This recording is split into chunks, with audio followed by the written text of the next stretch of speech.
que vous faisiez dans votre vie? On est en 2001, j'ai 31 ans, je suis dans le cabinet de mon généraliste et voilà ce qu'il me dit. Alors que je suis en train de lui dire que j'en peux plus, que je suis épuisé, entre mes 3 filles en bas âge, mon boulot dans lequel je suis très engagé, ma famille, ma maison, bref, j'en peux plus. Je sors de son cabinet furieuse. Mais c'est qu'est-ce qu'on a? Pour qui se prend-il?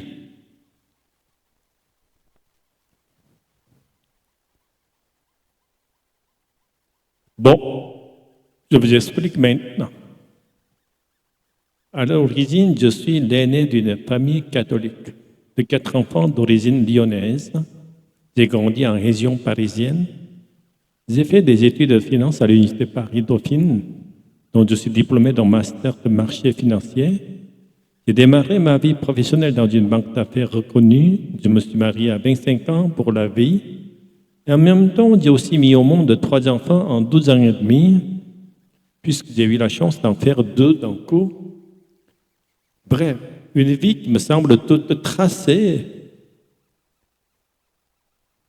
Je crois que c'est en juillet 2001 que ça commence à se dérégler. Au fond de mon lit avec une belle angine, et moi, je suis jamais malade. Mais bon, 3 semaines de vacances en août, ça va aller. J'ai la vie d'une jeune mère de famille bien engagée dans sa vie professionnelle. C'est normal. Et me voilà sur ma plage préférée avec mes amis, ma famille. Et comme on dit, j'ai tout pour être heureuse. La photo de famille est parfaite. Et pourtant, je me demande bien ce que je fais là. Je me sens lasse, épuisé, je m'ennuie. Et ils m'ennuient tous profondément. Mais imaginez, c'est le truc impossible à dire. Je me dis que ça va aller, j'ai 3 semaines devant moi, je vais pouvoir me reposer. Mais non, pas du tout, les semaines passent, c'est toujours pareil. Et la rentrée se profile et je vais devoir y retourner. Et l'horreur, j'y retourne, septembre. Une boule dans le ventre. Et là, je me dis qu'il faut peut-être que j'aille chez le médecin. Le fameux, le connard. Il me connaît bien car il soigne souvent mes 3 sauterelles. Et cette fois-ci, je vais y aller pour moi. J'arrive, je lui raconte ma vacances, ma rentrée, et il prend ma tension. 8 de tension. Ah, c'est pas étonnant, vous allez me donner des vitamines et puis c'est bon, je vais repartir. Je vais vous donner des médicaments, ils ne me serviront rien. C'est quoi ce médecin? Je vais le prendre, ces médicaments, puis ça va aller. Je prends les médicaments et effectivement, il a raison. Ça ne sert à rien. J'y retourne toujours 8 de tension. C'est là où vous vous faites chier dans votre vie. Non, je ne me fais pas chier dans ma vie. Ce n'est pas une minute à moi. Qu'est-ce que vous me racontez? Bon, je vais prescrire un bilan sanguin. Ah ben, enfin, vous me prenez au sérieux. Enfin, il fait son job de médecin. Alors, je vais faire mon analyse de sang. Je suis pressé d'aller chercher les résultats. Quand j'arrive, je vois la tête de la laborantine décomposée. Ça doit être grave. Je vois les résultats. J'espère que vous êtes suivi. Bien oui, bien sûr. Je me vois déjà avec une leucémie. Je retourne, je vais le voir furieuse. Vous avez vu, c'était marqué, je suis malade. Je vous l'avais bien dit. Regardez les résultats. Je le sens devenir tout penaud, se rétrécir. Bon, on va faire des examens complémentaires. Bah oui, c'est pas trop tôt, on a perdu le temps. Il aurait peut-être bien fallu commencer par là. Le lendemain, je m'effondre. Impossible de me lever. Son diagnostic, burn-out et dépression. Je lui dis non, ce n'est pas possible, ce n'est pas moi. Je vais aller faire les autres. En cherchant partout les moyens, notre diagnostic, les médecins vont parler d'un virus qui va mettre des mois à s'en aller. Je vais dormir pendant 3 mois. Heureusement que j'avais une bonne nounou à l'époque. 3 mois au fond de mon lit, avec des antidépresseurs, des anxiolytiques et des somnifères. Avec ce cocktail Molotov, je vais pouvoir dormir. Surtout la nuit, c'est l'insomnie. Peu quand même, les médicaments font effet. Je commence à reprendre de l'énergie. Au bout de 3 mois, je peux vous dire que je me sens en pleine forme. J'appelle mon patron, je lui dis, ça y est, c'est bon, j'ai eu un passage à vide, j'étais fatigué, je prends tous les médicaments, poubelle. Et j'y retourne, Wonder Woman est reparti. Et je replonge. Imaginez, vous voyez le plongeoir de 3 mètres à la piscine. La première fois, je pense que j'ai sauté de là. Cette fois-ci, c'est du 20 mètres, avec un plat à l'arrivée. Je me sens plongé, comme dans un puits.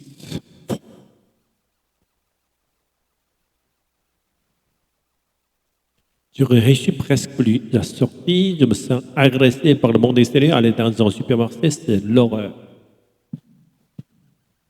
Et un jour, au volant de ma voiture, j'ai même envie d'en finir et de donner un coup de volant pour aller dans le ravin. Et pourtant, j'ai 3 enfants. Pour la fois de ma vie, je comprends ceux qui en viennent à se suicider.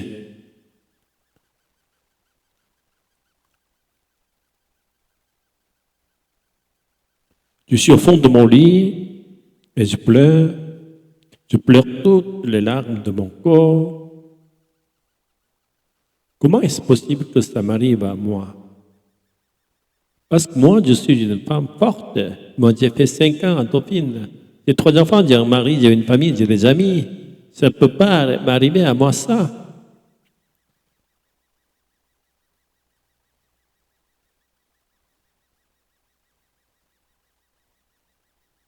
Mes amis, pour la première fois de ma vie, j'expérimente les limites de ma nature humaine.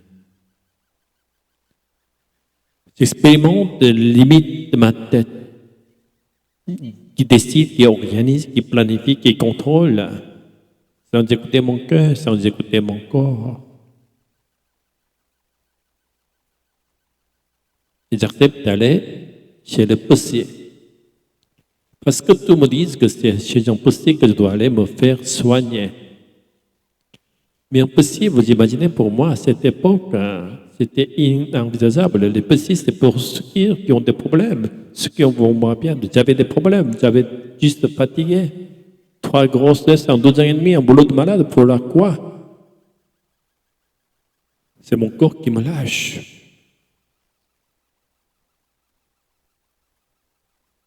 Et je rends les gens. J'accepte de prendre les médicaments. J'accepte d'aller chez cette psy. Alors oui, je vais à reculons et j'ai même honte et ça me va bien. Je me cache derrière. Il y a marqué médecin généraliste. Pour moi, je vais chez le médecin, c'est tout. Et je vais mettre des années à dire qu'elle est psychiatre. Le psychiatre, pour moi, c'est l'équivalent de Sainte-Anne. C'était les fous. Et puis me voilà, j'y vais. Première séance, je vois arriver une petite femme, un peu comme moi, sympathique, elle me met tout de suite à l'aise, elle confirme le diagnostic des autres, ça ne prend pas de temps, on ne voit pas s'éterniser là-dessus, et puis elle m'offre une clope. Une clope chez un médecin et un psy, finalement, être un peu fou, c'est pas mal. Et me voilà tout en train de fumer notre clope. C'était peut-être pour me préparer à la question. Christelle, qu'est-ce que vous voulez? Moi, qu'est-ce que je veux? J'ai un beau job dans la finance, un mari, 3 enfants, des amis, une famille, voilà ce que je veux. Non, Christelle. Qu'est-ce que vous voulez, vous? De quoi avez-vous envie? J'écrase ma clope.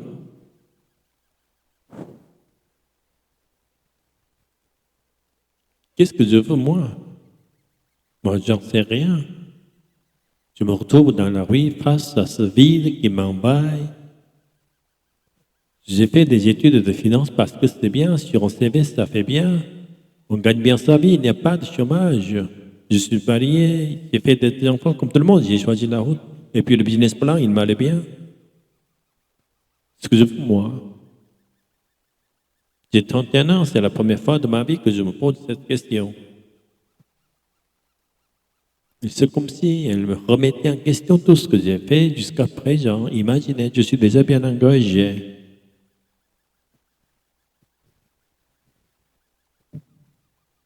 Tous les lundis, je vais y aller. Tous les lundis, soir, après le boulot. Je ne peux pas vous dire ce qu'on s'est dit, mais ce que je peux vous dire, c'est que pour la première fois de ma vie, c'est des rendez-vous où on ne parle que de moi. Et tout moi est bien. Imaginez un endroit où on ne parle que de vous. Et tout vous est bien. Ça vous est déjà arrivé? Sans qu'on vous dise que vous êtes égoïste, nombriliste, égocentrique. Et ça me fait du bien. Oui, ça me fait tellement de bien. Alors, très vite, la question professionnelle arrive sur le tapis. 50 heures par semaine, c'est un vrai sujet. Et ça fait des années que je sais bien que ça va. La finance, les chiffres, ça n'a jamais été mon truc. Mais bon, quoi faire d'autre? Et elle me parle de plaisir au travail. Elle me dit que c'est possible d'avoir du plaisir au travail. Plaisir au travail, vous en avez, vous? Moi, à ce moment-là, oui, j'en avais avec les gens avec qui je bosse. Je ne sais pas comment c'est possible, je ne sais rien faire d'autre. Et puis un jour, avec des amis, ils me disent, Christès, pourquoi tu ne ferais pas un bilan de compétences? Bilan de compétences. Non, mais ça ne va pas la tête. Je vous rappelle que j'ai fait 5 ans à Dauphine. Bilan d'incompétences, oui. De toute façon, j'ai toujours entendu que ça ne sert à rien. Et j'y vais.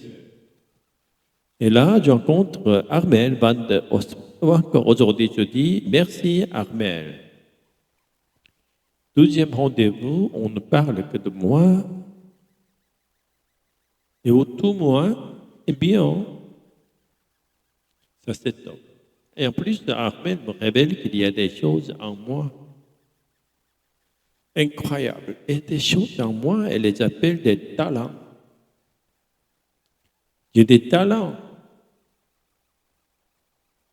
Je ne vais pas tout vous raconter. Ce que je peux vous dire, c'est que cette première étape qui fut quand même le début d'un long cheminement compliqué a duré 1 an. Au bout d'1 an, j'ai réussi à retrouver en moi de quoi tenir debout toute seule. C'est-à-dire que j'ai réussi à me libérer des médicaments. Grâce à ces rendez-vous avec moi-même, j'ai retrouvé un chemin de vie. Je me suis mis en mouvement, j'ai quitté la banque, j'ai créé mon propre projet professionnel. Donc je suis devenu l'acteur, encore aujourd'hui, l'actrice même. J'ai eu plaisir, j'ai déménagé. J'ai repris les rênes de ma vie, je me suis remis en mouvement. 1 an, début d'une nouvelle page de vie dont je récolte encore les fruits aujourd'hui. J'ai appris à prendre rendez-vous avec moi-même. Et aujourd'hui encore, dans mon agenda, j'ai des rendez-vous avec moi-même qu'ils appellent des journées déserts.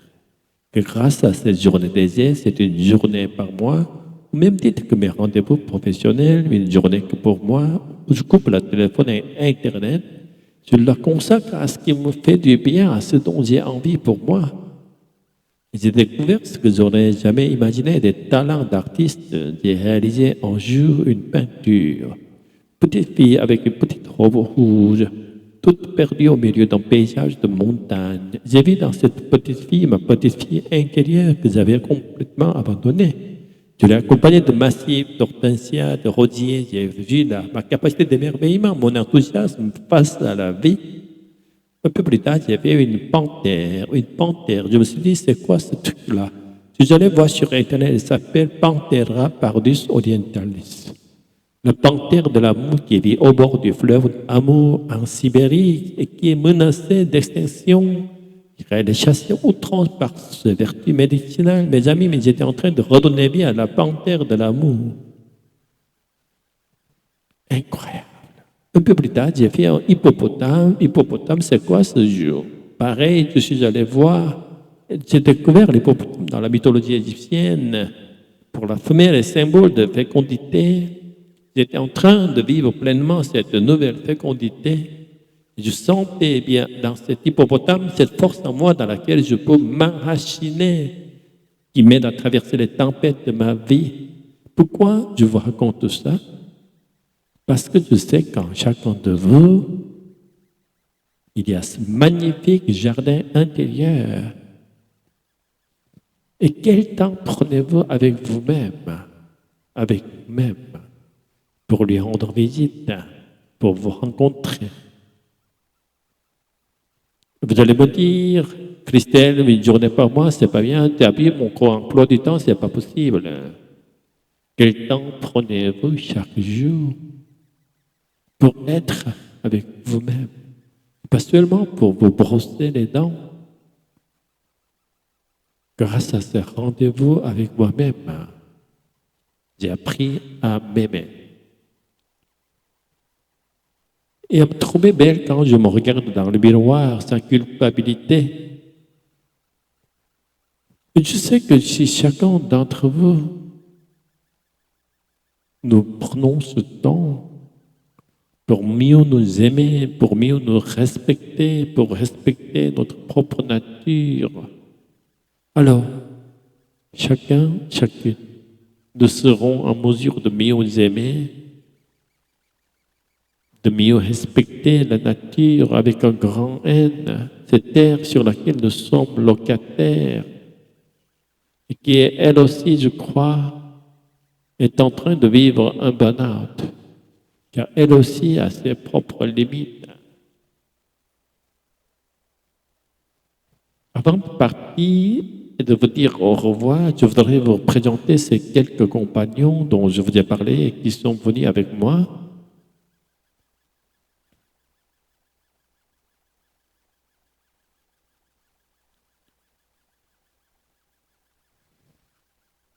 Voilà le tableau de ma petite fille intérieure dont je vous parlais. Voici aussi dans ce jardin, Panthera pardus orientalis, ma panthère de l'amour. On prend l'hippopotame. Je vous remercie.